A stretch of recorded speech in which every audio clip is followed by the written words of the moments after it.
So today we have two new Maxace knives we're going to check out. We're going to start it off with the Kestrel 2.0. And this Kestrel is using MAGNACUT steel. Now, they are kind of running their HRC on their MAGNACUT a little bit on the lower side. I believe it's like 61, 62 or something. I prefer it to be 63, 64. 62 is not so bad. So you might lose a little bit of edge retention there. You might gain a little bit of toughness, but not that big of a deal, I don't think. It's still going to hold a really good edge, just not what it could if it was higher. And also sharpening plays a huge part in HRC. The higher the HRC, typically the better and sharper the edges come out. But we have a steel sub frame lock, which is pretty interesting. See, it's screwed in right there. So this is steel. The clip is titanium and the back spacer is titanium. Surprised they didn't do a titanium lock bar, but a steel lock bar, does make for a nice, strong, solid lockup. So it is rock solid. And, you can see the stop pin back there behind the edge. Typically, I ask for that to not be there. We'll talk about that here in a second. You have good access to the lock bar. Very smooth on the drop. The front flipper works very well. The jimping, I wish went all the way up and around the front flipper, but it still works really good since it's so high. You have no issues with this particular one just because of how high it is. So ergonomics, really good in the hand, actually. It's kind of slim, sleek. I have noticed I've dropped this thing a couple times, but I think it's more me than anything. This recurved drop point blade is going to help trap materials in the recurve section. You can use the belly for cutting on top of surfaces, the tip for utility cuts. So it's going to be a very functional blade shape. You're probably just going to want slimmer stones to sharpen it. The G10 handle, mixed with the titanium and steel, does offer to be nice and grippy in, good places to where, it does lock into your hand pretty nicely. It's an attractive knife for sure. Good size too.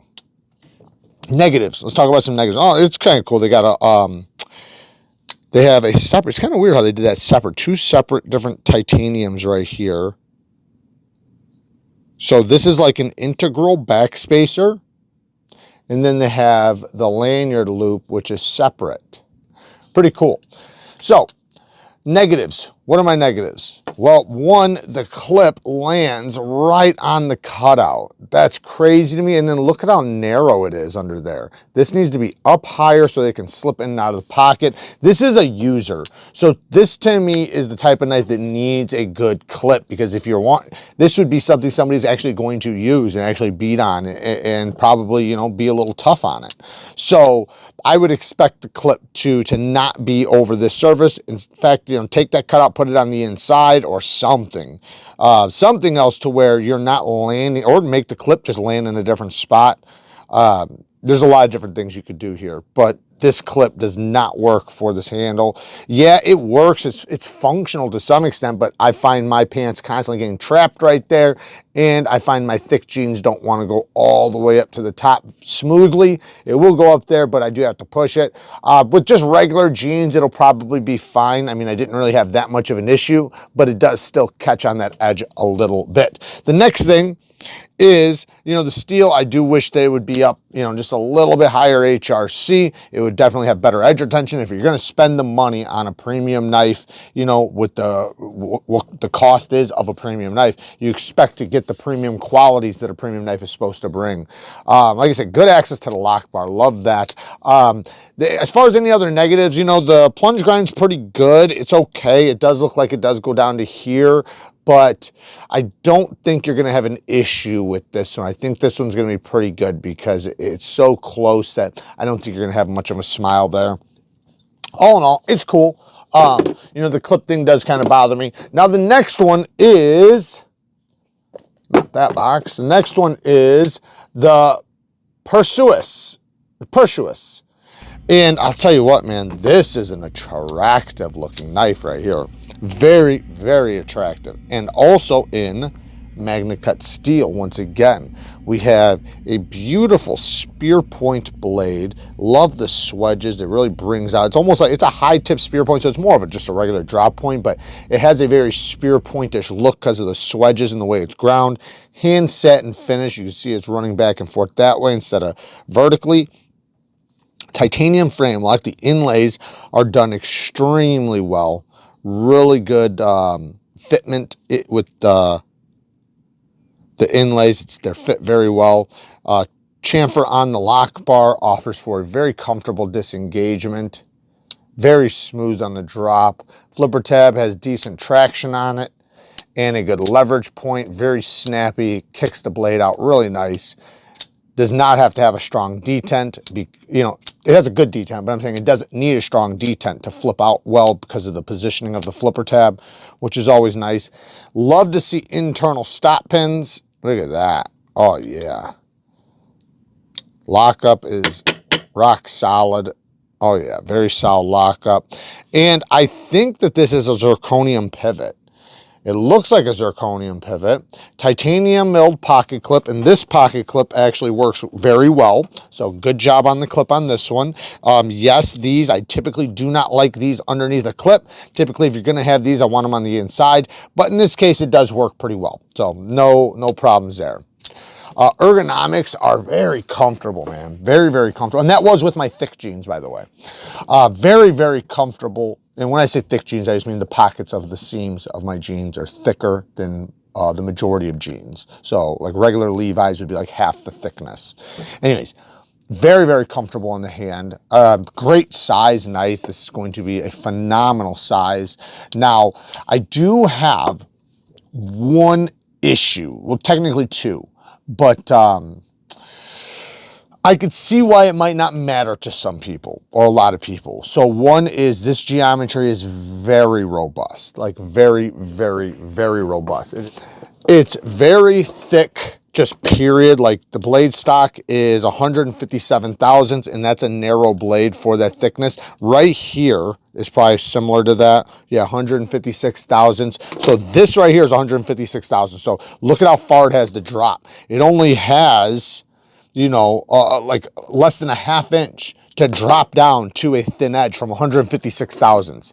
That's tough. Like you're not going to be able to do it without a deep hollow grind. That's the only way you could do it. So behind the edge with their thickness is 19 thousandths. Now the problem with that is this feels like a 25, 27 degree edge bevel. So I'm going to lower this down to 17 degrees at the minimum. Probably maybe even like 15. And in that case, my bevel's going to be big. So you have to be careful sharpening this. You don't want to lay back your angle too far because otherwise you'll be damn near putting a Scandi grind on this thing because it is built like an axe for sure. So that makes it to where it's like, is this supposed to be a tough knife?